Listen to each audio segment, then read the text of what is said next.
মিশকাত শরীফ প্রথম খণ্ড পৃষ্ঠা নাম্বার 121 এর মধ্যে হাদিস খানা জলজল করে লেখা আছে।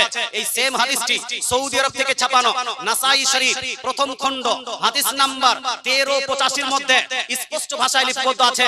তাছাড়া দেওবন্দ থেকে ছাপানো, সুনান ইবনে মাজাহ বেরেলি থেকে ছাপানো, আপনার সুনান ইবনে মাজাহ, তারপরে আপনার মুবারকপুর থেকে ছাপানো সুনান ইবনে মাজাহ জিলদ নাম্বার 1 পেজ নাম্বার 118 এর মধ্যে হাদিস খানা লিপিবদ্ধ আছে।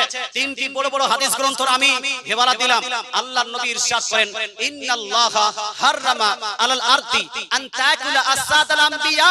তো ইয়া নবী মা নবী ইরশাদ করেন, definitely my almighty Allah made haram on the earth to eat and spoil the body of any messenger of almighty Allah.